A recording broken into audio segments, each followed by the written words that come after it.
Well, hello there. Mr. Bucko here with problems 2, 3, and 7 from your Algebra Chapter 1 self-test.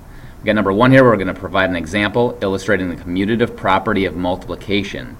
Now, the commutative property of multiplication is when the order of the numbers changes from one side of the equal sign to another. So an example of that would be 3 times 9 is equal to 9 times 3. These two are equal to each other, and this is an example of the commutative property because the order of the numbers has changed. On the left side it's 3 times 9, and on the right side it's 9 times 3. We could even do this with more numbers. We could do it with 3 numbers. For example, we could have 7 times 3 times 2 is equal to 3 times 2 times 7. The left side is equal to the right side, but the order of the numbers has changed. So 732 to 327, two different orders, but they are indeed exactly the same. Therefore, it is the commutative property of multiplication.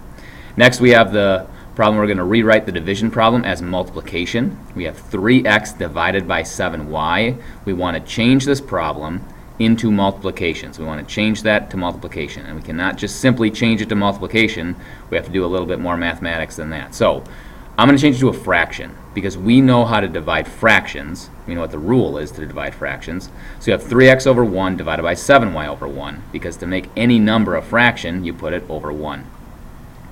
So 3x over 1 divided by 7y over 1. If I'm going to multiply these fractions or divide these fractions, I have to take the reciprocal of the second fraction, the divisor, and then I can change the problem to multiplication.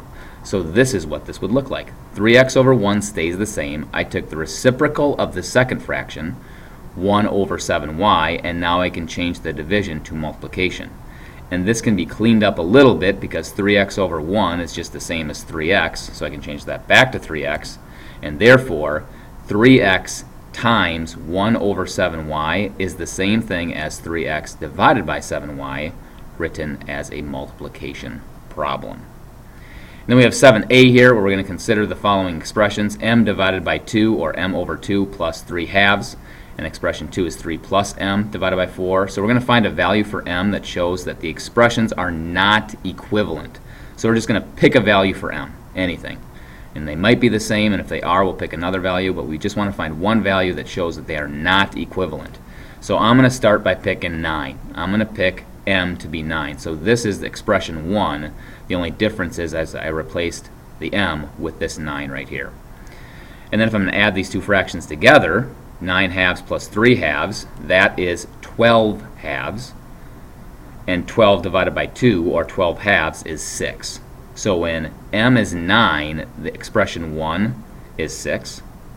Expression 2, I'm going to plug in 9 for m, so I get 3 plus 9 over 4. 3 plus 9 is 12, and 12 over 4 is 3. So find a value for m that shows the expressions are not equivalent.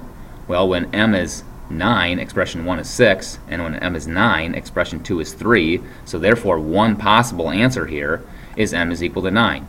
There are probably many others that work, but 9 works for sure.